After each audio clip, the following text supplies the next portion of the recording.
she's broken my glass window today. Did I actually break it? No, you said I didn't. So with her stick, with that fashionable stick that she's got, I see you as a very confident person. Yeah. You kind of talk more than me, which is a bit, I'm not really happy with that. But your character's vibrant, man. So you're telling me that a lot of blind people get robbed? Yes, they do. Is that a fact? Is that a stat, yeah? Really? When I'm 30 years old, it's kind of like it's kind of like the finish line for me. Okay.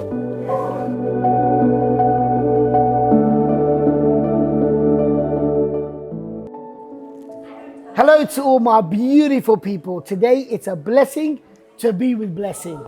Yes, you like that, right? Before we start this podcast, can everybody please subscribe to my channel, Atiq of Unspoken on YouTube. There's a lot of positive energy and a vibe that you've never seen before. Please do hit the link button and subscribe and you won't be disappointed. Thank you very much. Today we are doing a podcast with one of the most amazing human beings on this planet, and it is a blessing to be with blessing. Just a little bit of a background of how we met. It's quite funny actually. We were doing the Good Deeds 24 project and I was giving out flyers. So one evening I was in Chicken Palace, wasn't it? Yeah. So in Chicken Palace, I was giving out the leaflets and sitting there when I met Blessing. So she said, I recognize you. Your voice. Yeah, I recognize your voice. Are you so-and-so? I said, yeah. She goes, I am Fraser's friend. Fraser's a very good brother of mine. He's the one who's actually set all of this up. So big shout out to Mr. Fraser, a very good brother of mine. So we started talking. So we took a picture. Yeah. We took a picture. Yeah. And in Chicken Palace, there were some Asian girls in there and their families. They said, oh, brother, my kids, and we want a picture too.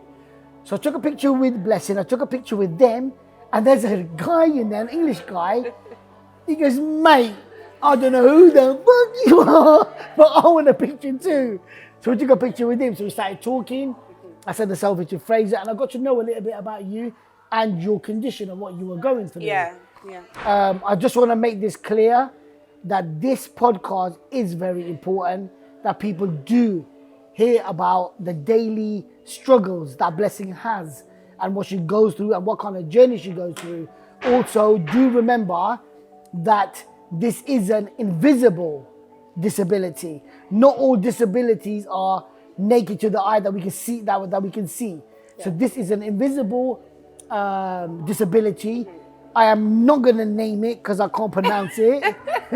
You got to try. You have to try. So Blessing, just before we start, how are you? Yeah, I'm good. You good? I'm good. Yeah, thank you so much for having me today. I mean, it's not every day I get an opportunity to actually talk about it and actually have people to try and understand what it is. It's usually like, oh, you can't see very well. Okay, get some glasses. And then the conversation ends there. Okay. And then I'm kind of left with all that information, like, I would get glasses if I could. And, you know, there's just so much more to it. But it's always left where, why don't you get some glasses? You can't see? Get some glasses. That's sad. So there's never a chance to really, like, explain to people what exactly the condition is, how it affects me in my communication and day-to-day life. So, yeah, it's just nice to be on the show. Fantastic. Yeah, and lovely to meet you as well. Yeah, nice to meet you too. Right, before we start going into your condition, were you born with this condition? And when did you realize that you've actually had this? When did it start that you can't see it very well? When did you notice it? Were you born with it? Well, according to like medically, I was born with it, but it started affecting me in my teenage life. I did performing arts at school, and I remember I used to be like quite good at my jazz turns. Wow. And then one day my teacher was like, "Blessing, is everything all right?" And I was like, "Yeah, why?" She's like, "Well, every time you do your jazz turn, because you kind of like start at 12, you spin around and you have to end up at the 12. Okay. But I kept turning, I would end up at like 10 to 12. Okay. And she's like, are you doing it on purpose? And I was like, no, I'm genuinely trying to get it straight, and I just couldn't get it straight. Okay. So I went Specsavers, and that's when they detected there's something wrong with my eyes. Okay. And I got a pair of glasses there, thought nothing of it until I was about 23. That's when the journey began for me. So at 23, you realize that your sight is going. Did you know that it was going in a way where, did you think that glasses are going to cure it? Is that what you thought first when you found out? No, actually, I would fall over, walk into lampposts. Really? And my friends would just kind of like think I'm clumsy. And then I just took it as I'm clumsy. Do you know what I mean? Like if we're walking, I fall over on a curb. It's kind of like, what are you doing? Okay. Do you know what I mean? And then we just took it as, well, you know, that's how it is.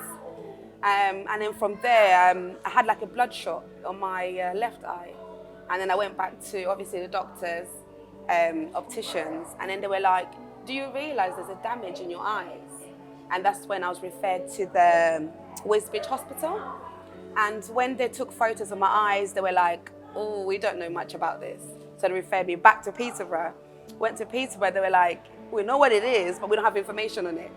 They gave me like a little card. Okay. That's all I had to take home with me. They said, you're losing your vision. It's not cataracts. Whatever's going on in your eyes, we don't have information on it, except for this little card, which is a charity that might be able to help you. And that's what I went home with. So they referred you not to a medical place, but to a charity. Yeah.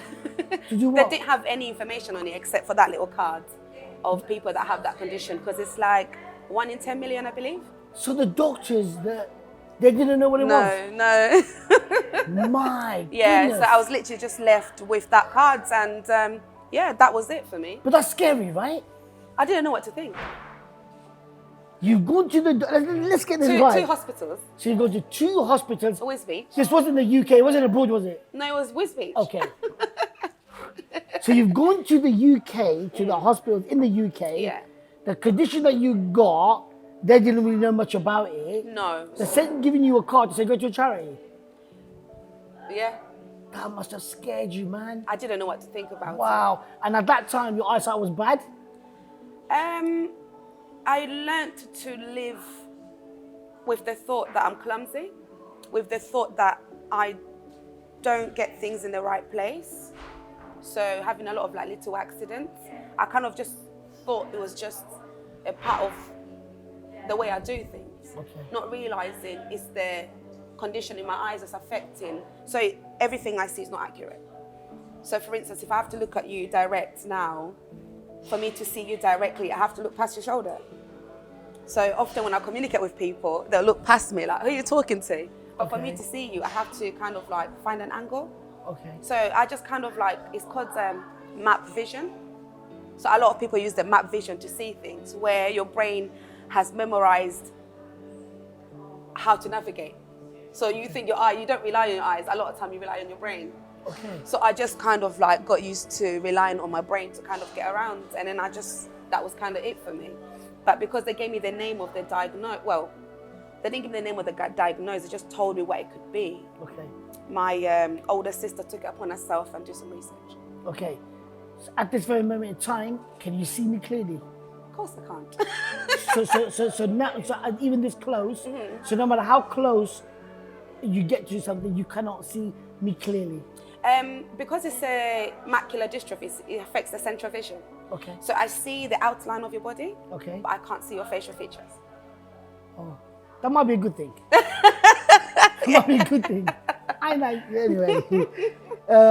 So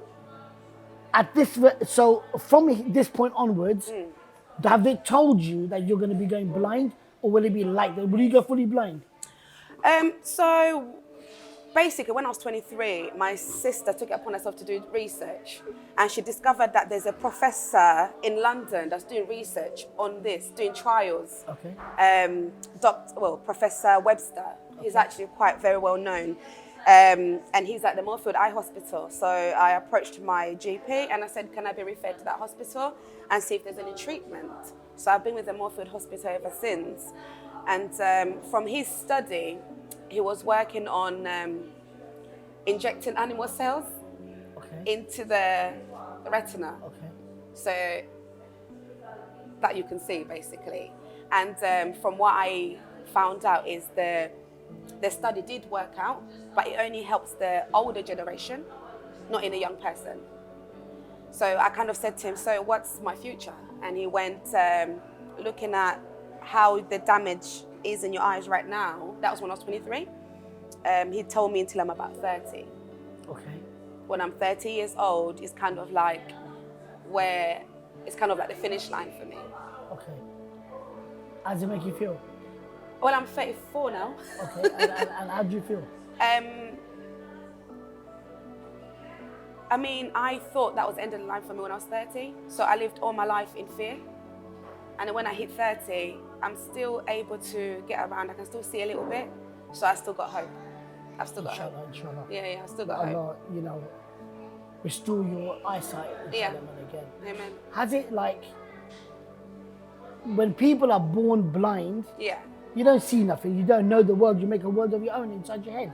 People explain this is what it is. Yeah. As a human being that you've seen everything before, you know what things look like, you have an interaction with the world.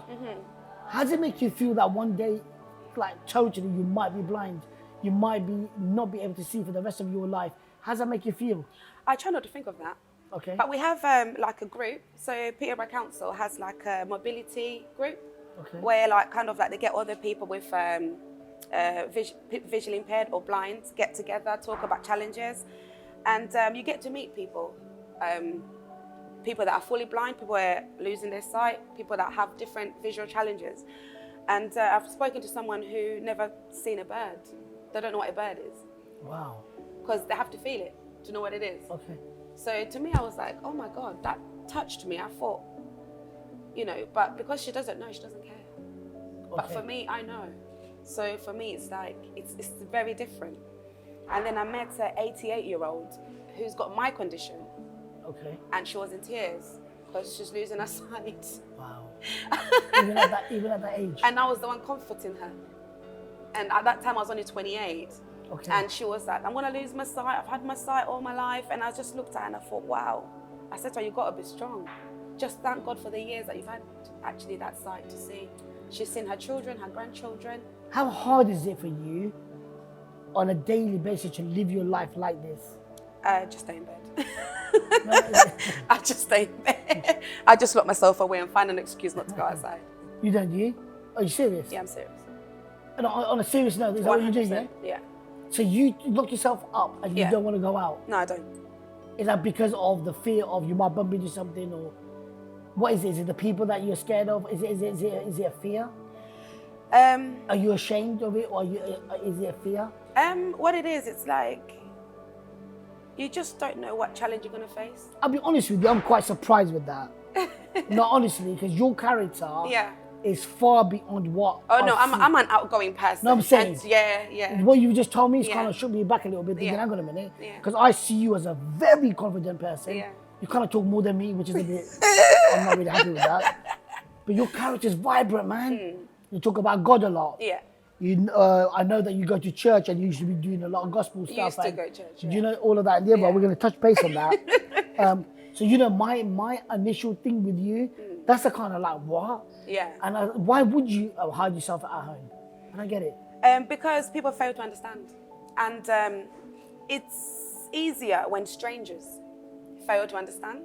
It's harder for people that you live with and people that you have to communicate with fail to understand. So for instance, if we go outside, I'm more likely to get hit by a car and you'd be like, oh no, what just happened? It happens like literally, I come out my house and I have to use the traffic lights. But you got a stick? Yeah, I choose not to use it. Okay. but why don't you use a stick? Is it because of embarrassment, or do you want people to know? I use the stick when I go to out of Peterborough, like when I go to London, if I go to places where I've not been before, and that's because I've got a strong map vision. Okay. So from my house to the city centre, I could walk there with my eyes closed, because I will be using the traffic lights. I will be using the zebra crossing. I use all those things that I put there for safety measures to get around. But what if the traffic lights are like, what if there's a diversion? Then what happens to you? What do you mean there's diversion? Say you got a map, yeah? No, map vision is in my eyes. No, it's in your head. You know from your house, you know. 100 steps to the top of the road, 10 left, right. Okay, so you know all of this. But say, for example, like autism. Yeah. Like my brother was autistic. He knew from here to Cambridge, and from Cambridge back, he knows, right? Right. But if there was a diversion, he'd rock the car. He would actually rock the car. He'd say, where am I going? Where am I going? What are you doing? You know, like where's this going, right? Yeah. with you, you've got a map in your head. And I've got sensors. Okay, you got a sensor, but say you've got to the traffic lights, the traffic light is not working, but you got to go a different route that you've never been to. What happens then? I think in that case, I would go. I would take the risk of going. I would find probably another person who's walking on that same path and ask for assistance. Okay. But when I get home, that's me. Like, that is a horrible day. That's a horrible day for That you. is a horrible day. But wouldn't your life be a lot easier if you did have the stick? I know it's an invisible. Yeah, so condition. people actually think I'm doing it to like, people think I'm like mocking it really. Like if I'm talking to you right now, you know, I'm looking at the camera, I can see the lights and everything, but it doesn't mean I can actually see it. I'm looking because I know they're there and I have to show that I'm aware they're there. Okay. Right. But to make your life... If I have a stick on me, Yeah. it looks like, why should I got a stick? No. I'm sorry, but I'm going to disagree with you. No. I am going to be honest. This is unspoken, right? Right. So everybody has their opinion. Yeah, definitely. And for me, I have to say my opinion because I feel like you're not the type of person I want to be. I don't want anybody to be locked up in their room, especially you. You're too much of a gangster. You know what I mean? You're too good. Yeah. And I mean that. You're my sister. Thank you. And I believe that God's given you a gift. I don't know why I'm getting sad. No, don't feel sad. No, honestly, it's I'm all getting, smiles. It's all positive but energy. I'm getting sad because I've just read about it. Right. And I read about it, and you're such a... I picked you up today, and we've had a vibe. Yeah. She's broken my glass window today. in Did my I actually car. break it? Yeah, No, you said I didn't. Yeah. So with her stick, with that fashionable stick that she's got, that can save a life, that me? she smashed my window. No, tell me it was already there. Sorry, don't worry about it. Fraser's gonna pay for it. But listen, listen. No, don't. With your stick, Yeah. I believe that it gives the opportunity for others to say, oh, it's okay, cool, man, we can help you, or your life can change. Also makes you very vulnerable Why? because you're a target. To who?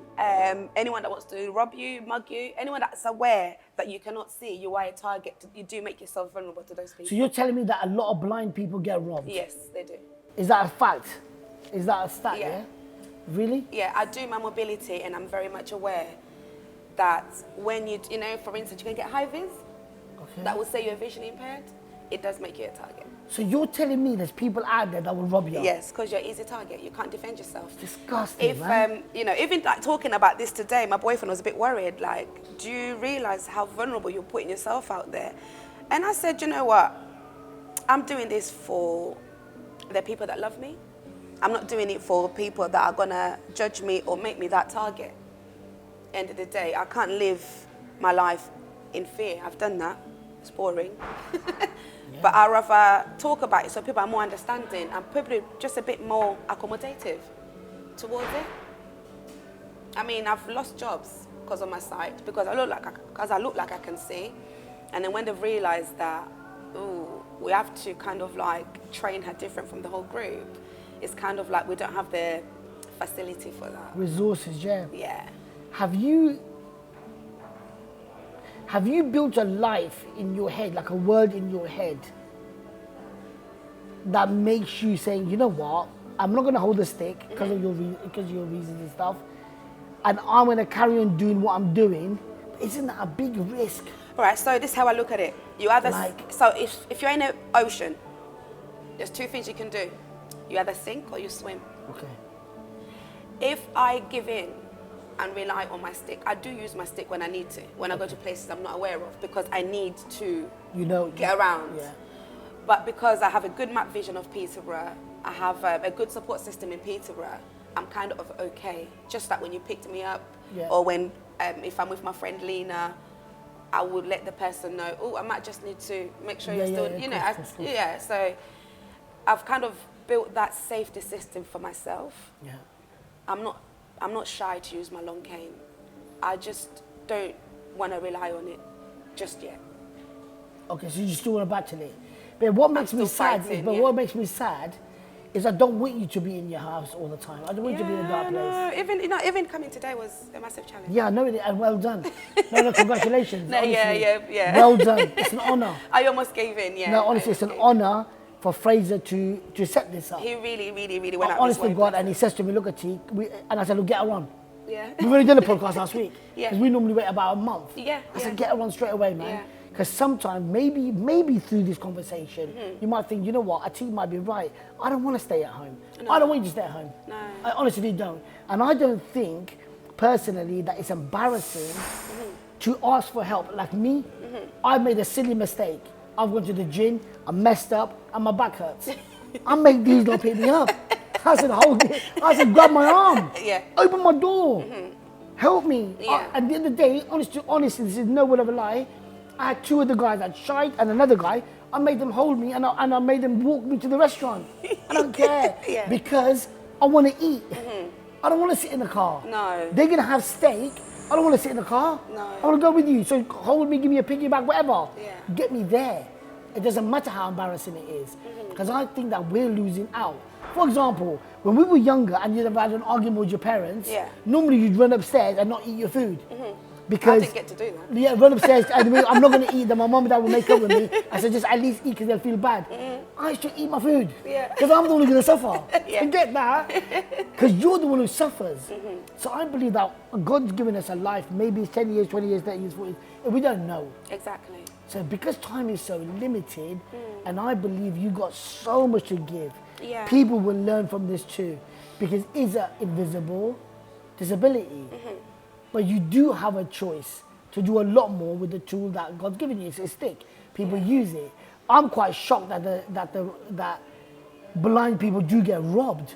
A lot. How sick No, but you gotta be. Well, think about it. Like, for instance, I have to be careful to get into any situation because if I have to write a statement and they'll say, what did he look like? You don't know. No. Wow. Wow. Yeah, you're right. Yeah. So if you have a high vis that says you're visually impaired, people are going to know that. But without the jacket, are you cool with the stick then? Yeah, you're cool with the stick. The stick is just a kind of, it's like, the stick is like your legs and your sensors. So it will avoid you hitting curbs, walking into people, lampposts. It kind of gives you a chance because it slows everything down as well. Okay. Yeah, because people will kind of like politely just kind of, you know, give you a pathway. Talk to me about your family. Yeah.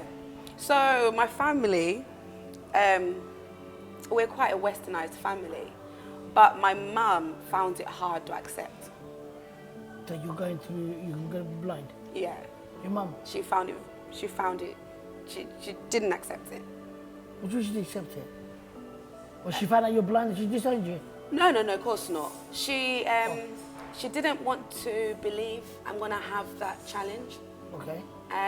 Like you're saying, I'm a vibrant person. She knew what it's gonna do to me, and she was like, no, my daughter's not gonna go. She was very in denial, actually, to the point my social worker had to sit her down. Wow. So we had dinner, and then she went, Joy, ask Blessing, she can actually see what's on that plate. I see. Yeah. So, you know, it was, so basically what you have with the Peterborough City Council, they'll provide you a social worker. They'll come and make adjustments in your house. So light switches, washing machine, cooker, you have buttons for you to feel. Okay. Just kind of, so you don't have as much hazards. Okay. Pouring tea in a cup is a challenge for me. Wow. Well, I can't see. Of course, yeah. So little things like that. She came round and sat down with my mum and said, this is what's happening to Blessing, and you just have to support her through it. Yeah, let's talk about your children. Yeah? Oh, How no, don't start because I won't stop. No, I'm just saying, like, how is it like for them? Do they know that mum's going blind and mum can't see us properly and stuff like that? Yes. Yeah, they do. So my eldest, he grew up with me losing my sight.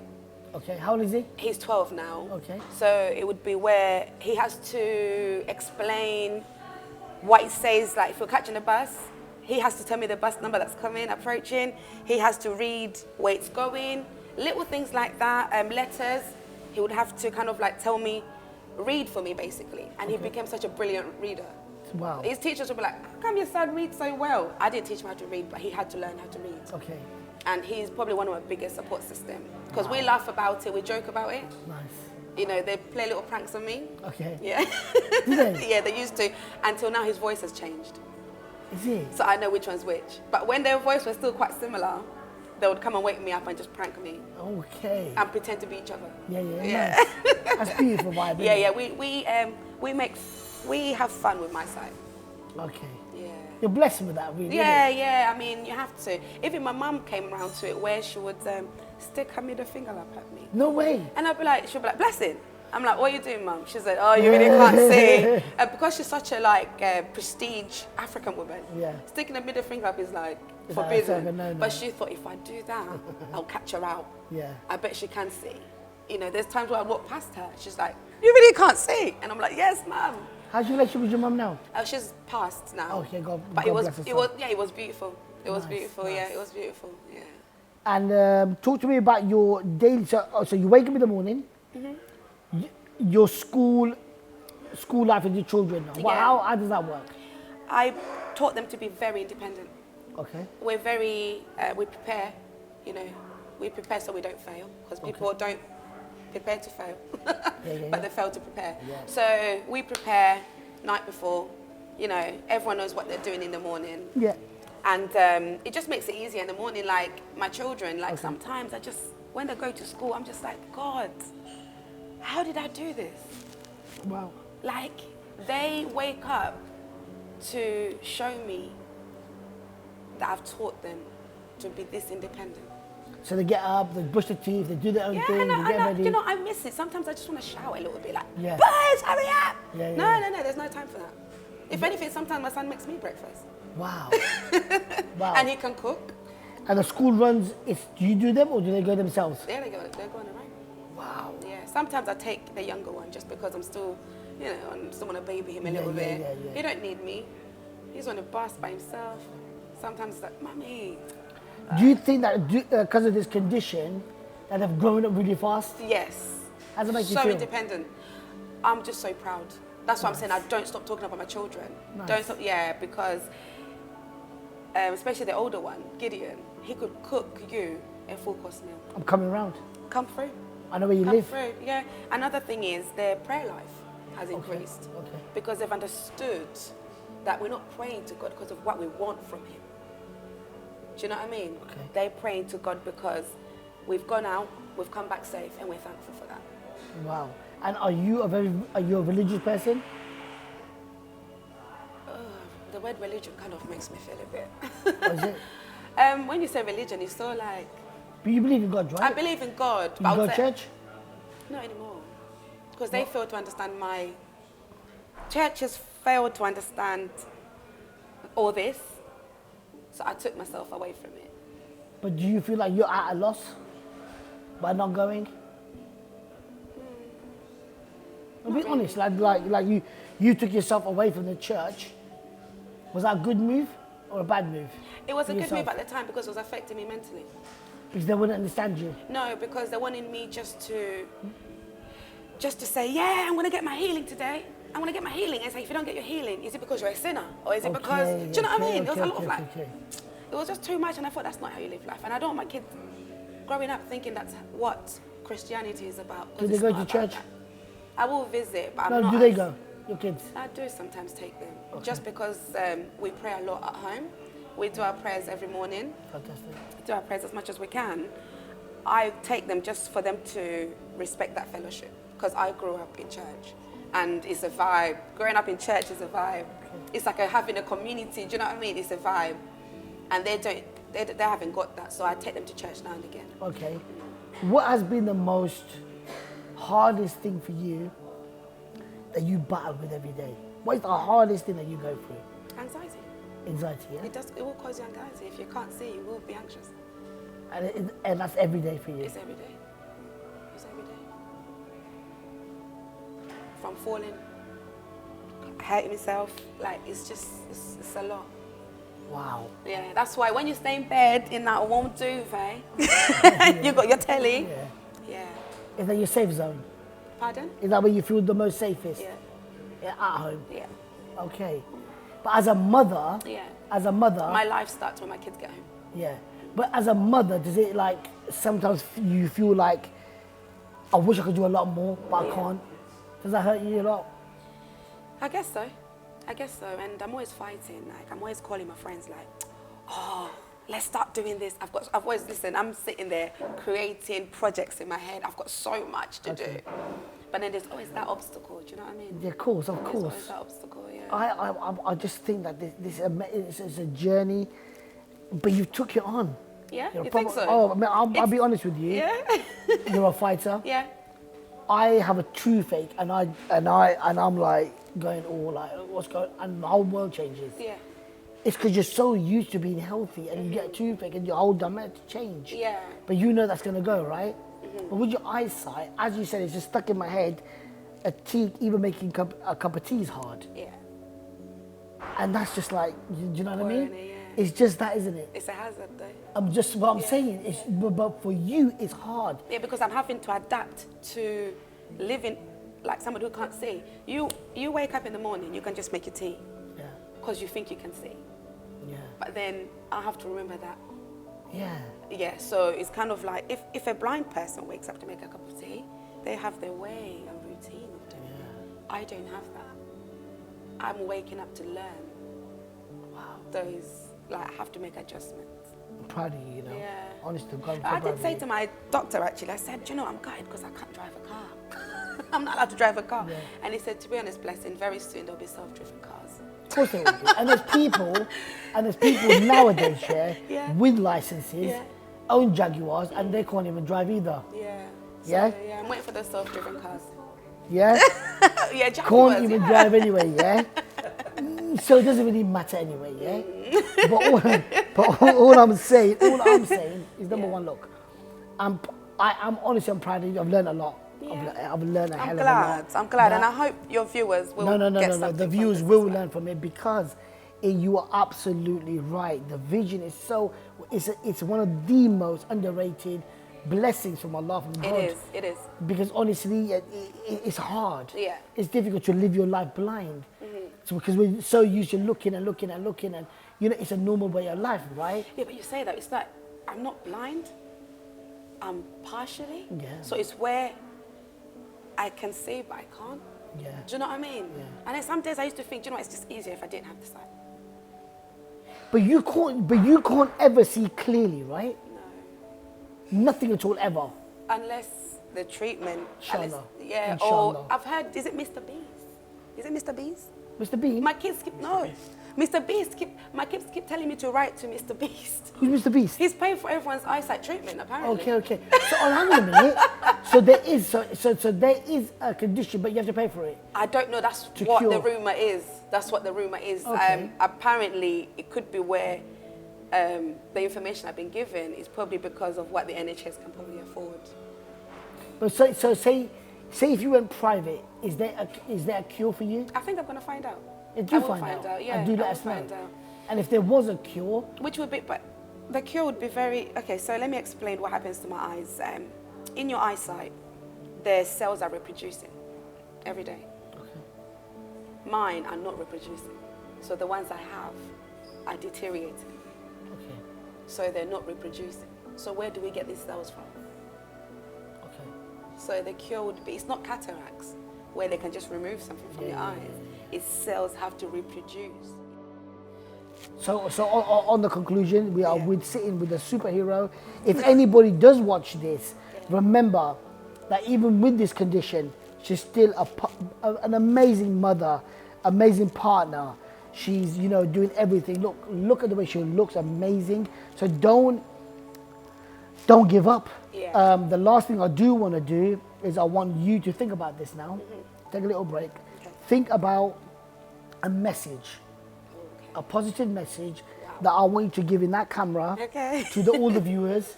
That what is a positive message from you in your world? If anybody's going through this condition or anybody's got any kind of disability, may it be invisible or not, it doesn't matter, it's irrelevant.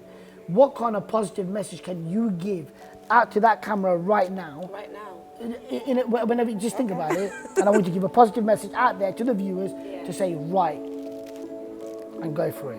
What I want to say to everyone is, whatever you're going through, it's okay.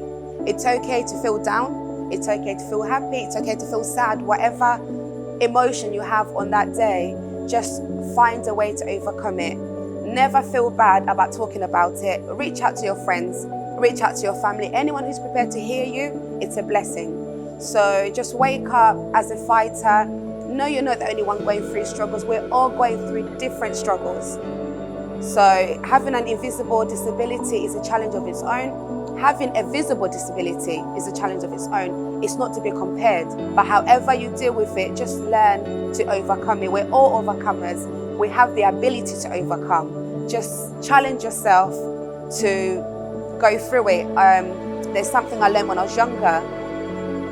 Says, do something that scares you each day, and that's what makes you brave. And I live by that. So day-to-day life, keep smiling, you know, look good, feel good, do what you have to do to get through your day. If you're a mother, look at your children, they're your strength, they're your blessings, and just keep going. All I can do is just show you love. Take care. One love. Big up, yes. On the spot. Yes. Well done, well Thank done. you. Brilliant podcast. Just want to say thank you very much. Just a quick reminder, subscribe to Atiq Unspoken. Please go there, hit the subscribe. It's the other way around. Oh, sorry. Shit. Sorry. Unspoken Atiq. Subscribe to Unspoken Atiq. I'm sure Fraser's going to edit all of this. Thank you very much. God bless. I'm out of here. Well done. Well done. Honestly, well done. Thank you so much.